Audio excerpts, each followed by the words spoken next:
Welcome to Coffee with TruCentive. My name's Jim Meyer, and today's coffee is about the 10 elements of a brilliant incentive delivery. Thanks for joining us today. I'd like to kick off first by giving a special thanks to Tanya Burkhart, who sent us the suggestions for today's coffee. And thanks so much, Tanya, and we'll be sending you a nice coffee card as a thank you. Before we do get started, we respect your time. We'll keep this to 30 minutes or less. As always, our coffees are educational. They're about marketing, sales, research, and HR outcomes. We also like to keep them current, so if you do have a suggestion for a future Marketing with TruCentive, please feel free to send it to marketing@trucentive.com. Your questions are welcome. We'll get to as many as possible. If we don't get to them, we'll be sure and follow up. The presentation and a recording of this presentation will be made available early next week. Usually they get it out by Tuesday or Wednesday or so. For our topics today, we will cover the top 10 elements of a brilliant incentive delivery, of course, but we also want to keep in mind that we don't always get the opportunity to get honest feedback from the recipients to guide our next program. And in many cases, what I'm going to talk about today may seem like nice to haves, but because we do get the opportunity to see thousands of programs every year, it's worthwhile to at least consider these topics as you deliver your next incentive, because many of them are things we may just not have thought about or just have not tried before.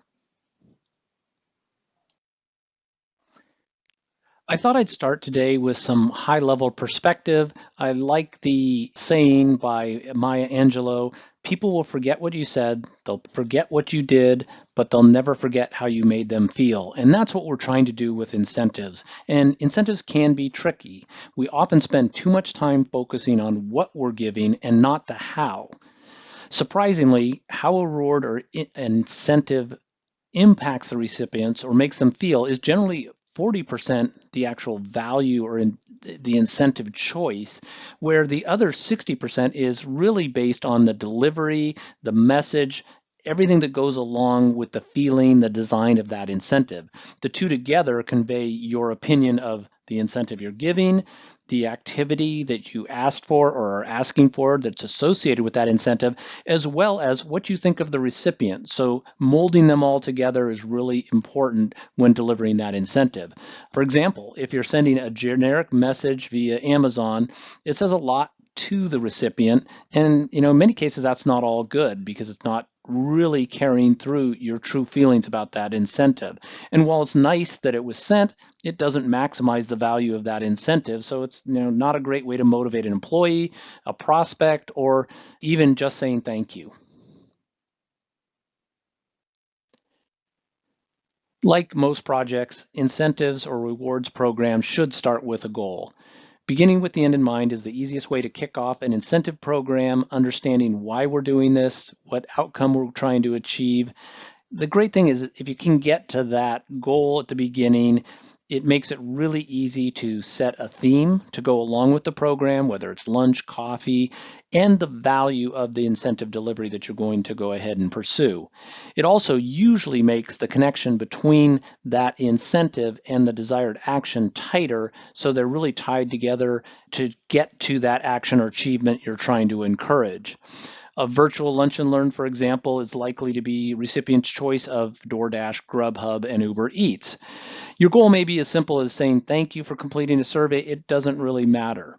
In addition, you may also want to consider secondary goals or secondary calls to action after the recipient has claimed their incentive. I'll talk a little bit more about that later. The first element today is regarding the message that goes with your reward or your incentive. And I won't go into a lot of detail about the actual wording because we provide sample wording in our templates, and you're going to want to make that specific to your particular project. But there are some basic guidelines you may want to consider. One, timeliness. Sooner is almost always better. A delayed incentive diminishes that connection between the incentive or the reward and the event that's driving it. And it can also call into question the reliability of the sender. And I'm going to talk a little bit more about that later. The second key point is get to the point quickly, get their attention and let them know you are delivering something. If you can do that, your redemption rates will go up substantially. Then you also want to just consider the overall authenticity of what you're providing. Avoid using business jargon. I really believe that making that message either fun or very human works really well. I like Mark Schaefer's book, The Most Human Company Wins. They have a lot of good points in the book with regard to that overall messaging, which you can tie into your incentive deliveries as well. Also, consider your tone. Think about your tone before you write it, because the words you choose to build that tone are going to be important to making that happen. Also, when you're crafting a message, shorter is almost always better, and have some fun with it. We see a lot of programs, and the ones that tend to have a little twist or a little fun with it seem to be just more enjoyable. And we do know that when it comes to webinars and other events, that they do pull repeated players over and over. So have some fun. The next element is incentive selection, and this is where you can actually have a lot of fun. TruCentive, for example, has over 3,500 different gift cards alone in 150 different countries, funds delivery. So there's lots of options with what you can do and provide along with your particular program. One thing to do is consider your theme. Is it a lunch and learn? Am I going to deliver DoorDash, Grubhub, Uber Eats? Might want to throw in some additional national chains like an Applebee's. If it's a coffee meeting, you might want to give the recipient a choice of Starbucks, Dunkin' Donuts, Pete's, etc. So you've got flexibility in what you're offering, and also within your price range. You may also want to consider matching your audience. So if it's a technical training, you might want to offer Apple, Best Buy cards along the tech theme. Sports, if it's you're a realtor, it might be home. So there's a lot of flexibility with how you time your incentive selection to that audience. Also, consider options as a backup. This is especially important if you are in a situation where you have incentives being delivered worldwide. Not all countries have a great selection, and so with that, you might want to consider adding things like deposit to debit card or PayPal or Venmo. PayPal is available in more than 200 countries and supports 25 currencies, so you've got lots of flexibility as a backup. Visa and MasterCard's also a very common one. It does have good global coverage as well. Themes can be a great way to add a little dimension to your program. It's not hard, but it is a great way to differentiate and add that excitement to your project. Typically, themes are broken into two categories: event themes, lunch, coffee, live events, and or incentive themes.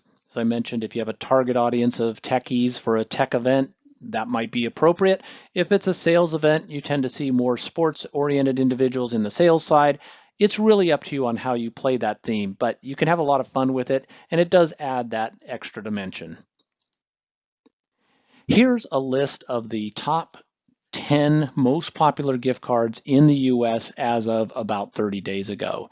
And to provide a little perspective on this, these statistics are only available for all deliveries. It's not just digital, so this includes in-store purchases of physical cards, so it's not just digital delivery once again. You might want to consider these cards as anchor cards in your recipient choice options associated with a theme. What we do see is, because themes work so well, it's not ideal to just, hey, I'm going to put the top 10 cards in there because they're top 10. Themes tend to work better. They tend to generate more excitement. So when you're considering this, consider which ones you might want to use as an anchor. For example, Amazon accounts for 65% of all gift cards. So that's usually a fairly safe bet. But some other things you might want to consider is deposit to debit card. Just give them the funds to put on their card, and they might want to go to their local coffee shop. It's up to you.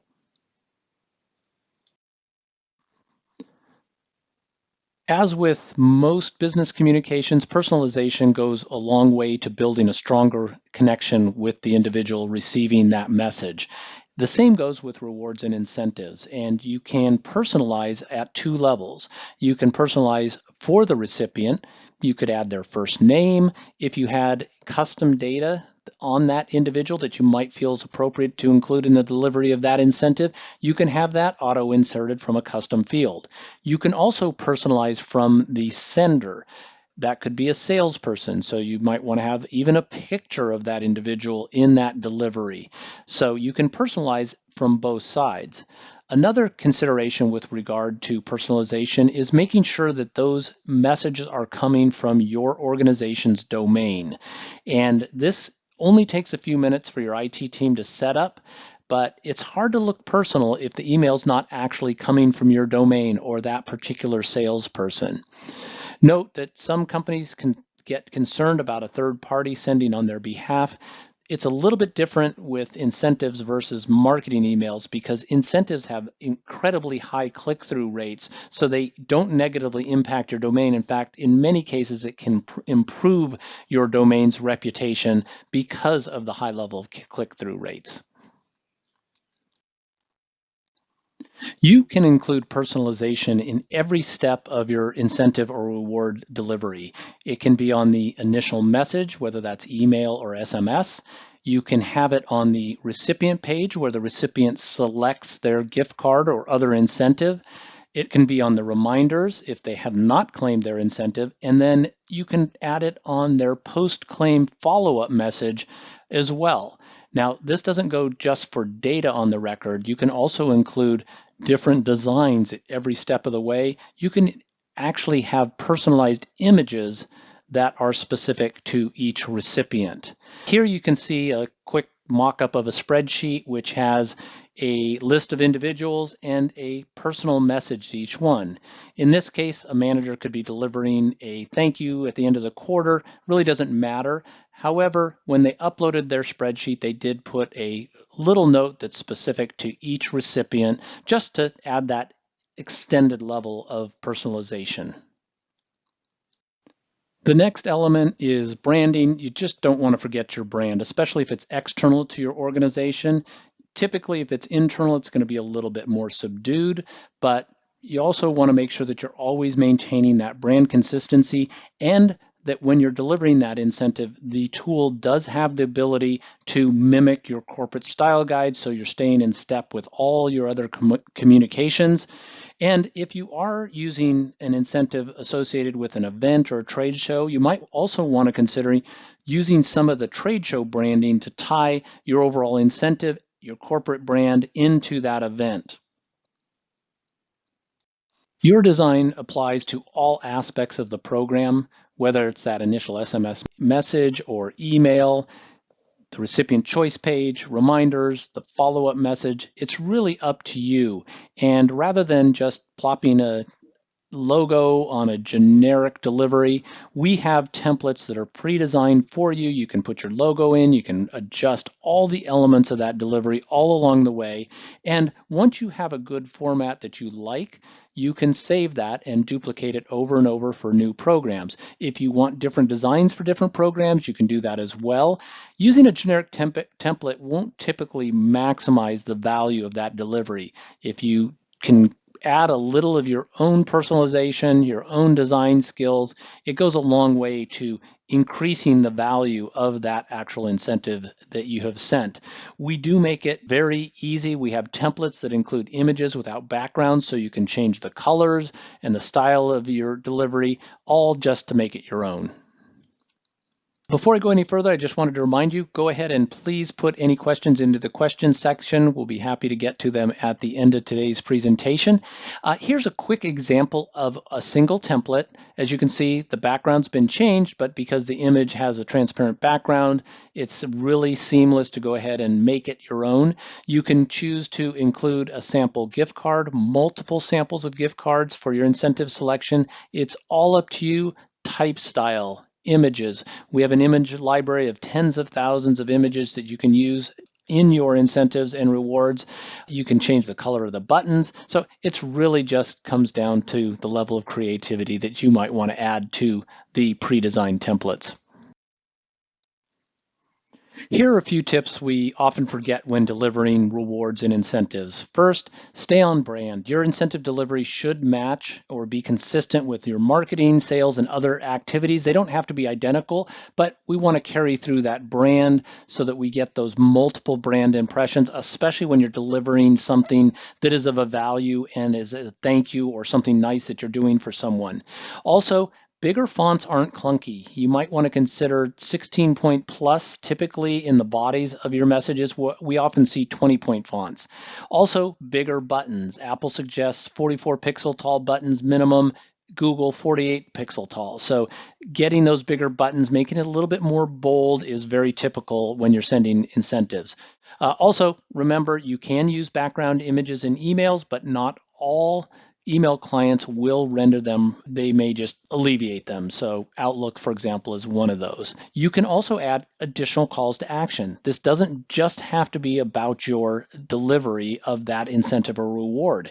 It can have another call to action, take a survey. That could be on any of the pages, the landing page, the reminder, the recipient page, doesn't matter. You don't probably want to add additional navigation. You want them to focus as you would on a marketing landing page on the incentive because ultimately we want them to claim it and get that value. You can also add video to landing pages. You can embed YouTube videos and have a quick message from the president or a board member. You can use animated GIFs in your landing pages and in your emails if you choose so. And also just finally, keep it short. Pithy subject lines seem to work the best. So if you can keep it down and focused on that incentive, you're going to succeed. The next element is incentive delivery, the actual first impression you're going to make, and whether that's email, SMS, or sending them both at the same time, or maybe it's actually exporting the URL for the recipient page and handing those out in person. It really comes down to logistics. Over on the right, you can see we have some Avery 2.5 by 2.5 cards. This was a customer who had a team on the loading dock that they didn't have the necessary reliable emails or phone numbers on the team. They didn't have company emails. And so they passed these cards out, and Avery has the ability to automatically generate a QR code so that they could just take their phone, scan it. We support Apple Wallet and GPay, and so they can just add it to their wallet right there.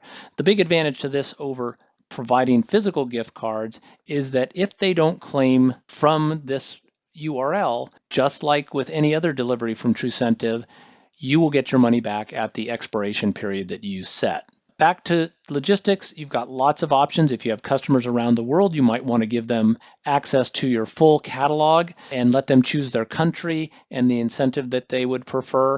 If it's shipping dock, maybe it's physical. You can do all hands meetings where you deliver all the incentives prior to the meeting and tell them that when the individuals show up to that meeting, they will receive the code to unlock their incentives. So lots of options. You can mix and match. You could deliver a physical code, but still have follow-up emails reminding them.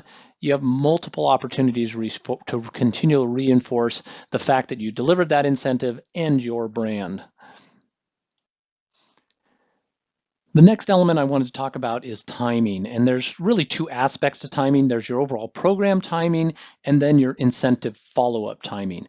With regard to incentive follow-up, it's 99% of the time, it's as soon as you can get that out. You want to reinforce that behavior. You want to tie that actual incentive value to the event that triggered it. And there is an anticipation of rapid feedback in general. So the longer you wait between that event and the delivery, the more likely that individual is going to start thinking there's some doubt with regard to whether they'll ever receive that incentive. And of course, we don't want to have any of those negative thoughts associated with our program. If you're on the program side, you might want to consider the work hours. If you're doing coffee, you may want to associate it and send it in the morning. Association with a time of day can be very powerful. If you have all hands meetings, you might want to make sure that you deliver it the day before so that people will actually schedule to attend that all hands meeting and redeem their incentive during that meeting. Also, don't consider just holiday season to say thanks. People become somewhat expectant of those types of events. You can have a greater impact if you use a level of randomness with incentives and rewards within your organization or even externally. And that just adds another element of excitement and impact of that particular incentive program. Message and design is the most important, but value really does matter. We want to make sure that there's, for one, a match between the value of the merchant cards you're letting that recipient choose from and the dollar value that you're providing. If you have a high-end merchant and a low dollar value, you're almost forcing that individual to chip in, and that can take away from the experience in most cases. Now, there are instances where it's not as big of a deal. For example, if you are giving someone an Apple card and promoting AirPods, and they already have a set and they're going to chip in to buy a new iPad, no problem. Every time they look at that iPad, they're probably going to think of you. But if it's for food or something where they can't really get anything, it's typically going to be a more negative experience. Other things to think about is we are seeing a lot of inflation. So a year or two ago, we'd see a lot of $5 coffee cards. $5 coffee cards don't go all that far anymore. Now we're seeing a lot more $10. In fact, I don't think we're seeing any $5 anymore. We're seeing a lot of $10 and even $15 cards.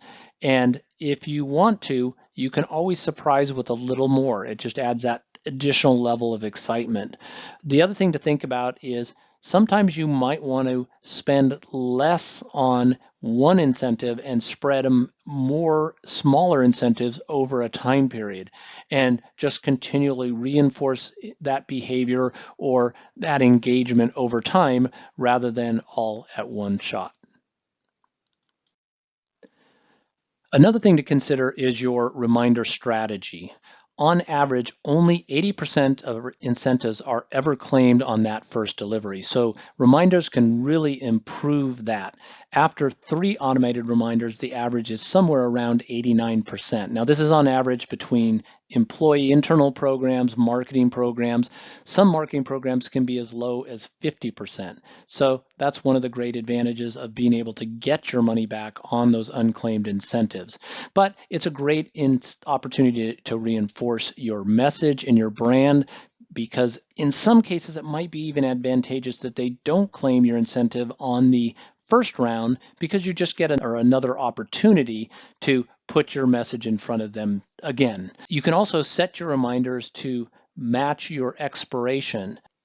Very typical scenario might be send a reminder 1 day after the initial delivery. Maybe the individual just didn't have time to select it. Then 3 days after that initial delivery.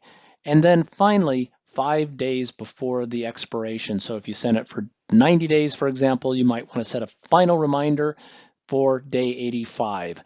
And with that, because you can change that reminder completely, you can have fun with it, make it very different, make it bold, or you can just simply change the subject line. It's really up to you. Once you pass that 90-day threshold, the likelihood that somebody actually claims an incentive goes down pretty dramatically. And reminders, once again, they can all be different look, different feel, so you can mix it up and have a lot of fun with it. The next element is that recipient experience. This is where we build the goodwill, we connect that incentive to your brand, and we want to make it fun, we want to make it easy, we want zero friction. Many services require you to add emails or do something else to get that incentive. We want every individual to be able to select their incentive, download it to their phone, save it, spend it very, very easily. We have several options with regard to curating or setting up your incentives. You can curate a set of themed incentives that we talked about earlier, or you can let a recipient choose from the whole catalog. They can select their country, look at the available incentives in that country. They can even search further on topics to see if there's a particular incentive that is most appropriate for them. We want to make them feel at the end of the day that they got what they really wanted and make it really easy for them to claim that. We very commonly will see companies have a theme associated with a program where they'll curate their set in one project for the US audience, and then outside the US, since there's fewer national chains around the world, especially if they're covering all of Western Europe or Asia, they may do whole catalog in those countries. So it's, once again, up to you, but the goal is making sure that people do claim that incentive, that reward, and they can do it very easily. Just because a recipient has claimed their incentive doesn't mean the incentive process should end. We offer a follow-up message, which is post-claim, and that follow-up message is essentially your last impression. You can follow up with a message triggered after that incentive's been claimed, either instantly, or you could set a time frame for that. It doesn't have to have any messaging related to that incentive. While it is good because you're reminding them that you did send them something nice, it can be as simple as a thank you, we hope you enjoyed it, or you can actually use it for a secondary call to action. And that could be something like a net promoter score survey or review the HR department. How are we doing? The best time to get good feedback and positive feedback is when someone's happy. So doing it after they've received or claimed that incentive is a very powerful way to get them to take additional action at essentially no extra cost to you. Secondary calls to action can be placed anywhere in the incentive lifecycle. So it could be on that initial email, but most likely it's going to be most powerful on that post-claim follow-up. And the call to action can be anything from HR asking employees how you're doing. It could be asking your customers to take a net promoter score survey. It could be about doing the same thing over again. Take another survey. That could even include another incentive associated with that survey. Complete another review, schedule a meeting, upgrade your service, add to a plan. It's how you want to leverage that secondary call to action. The nice thing about it is that you've tied it to an incentive that you already have provided, and therefore you have a certain degree of influence over whether they'll act on that call to action.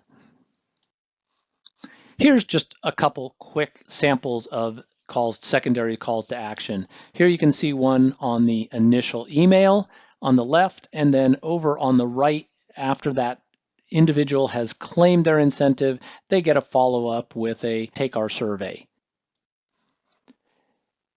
Well, it does look like we have some time for some questions, so let's get to them quickly. The first question is, for scheduling meetings, should I send my lunch incentive before or after the meeting? And this question usually comes when people are worried about whether people will attend that meeting or not. And I think it depends on the situation. If it's a lunch, typically those are lunch and learns or remote type events. If that's the case, I'd recommend sending it the morning of the event and with instructions on timing to claim it. So if it's a lunch and learn, for example, you might want to say, here's your DoorDash, Grubhub, and Uber Eats card.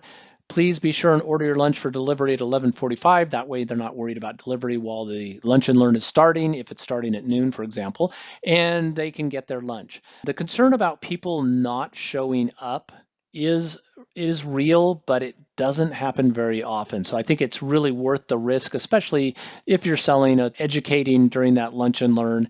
If a few people don't show and claim the card, that's, it's kind of the cost of doing business, but it is pretty rare. It's interesting. People do feel pretty responsible for attending those meetings. The next question is, what is the average value of a coffee and or lunch incentive? So we are seeing inflation. It used to be 3 years ago, $5 was the common coffee value. Then it moved to about $10. And over the past 6 months or so, probably the most common value is $15. We do see some that are $20, $25 because you've gone to your local Phil's or Starbucks. It's getting more expensive. So that's typical coffee value. For lunch, it's a little different. If it's going to be a delivery type lunch, Uber Eats, DoorDash, Grubhub, those are typically in the $35 range. Once again, you can adjust for different roles within an organization. So if it's a higher level person, maybe you want to go a little higher. It just depends on their decision-making capability for what you're trying to accomplish, whether they're an influencer or an actual decision maker. If it's going to be a pickup lunch, if they're going to pick up, Chipotle or something like that, Panera, typically you can go around $25 seems to be the typical number that we see on a regular basis. The next question is on setting up email from your domain. Okay, so this question is about how do I go ahead and set it up so that emails on the delivery of a incentive are actually coming from that individual's regular email address at the company. And the process technically is very simple. Sometimes it's a little bit hard to find the IT manager that controls the domain in your organization to put these records in, but it's essentially adding two little text records on that domain that says, hey, it's okay for TruCentive to send email on our behalf. That way, when that incentive arrives at the destination email server of that company, it's going to automatically check and say, hey, I can see this came from a TruCentive server, but the email address is your company domain. And that little record on your domain says, nope, TruCentive's okay to send that. It's safe. Nobody can spoof us. This is a real email, and then it'll be delivered to their inbox. The big advantage, of course, it's coming from that individual's email address. Replies go back to it, so it's a nice, clean, and personalized way to deliver those incentives. I'm going to wrap it up because we are running out of time. Have a wonderful rest of your day. Thank you so much for joining us with Coffee with TruCentive. We look forward to seeing you at our next session and hope you all have a great weekend. Take care.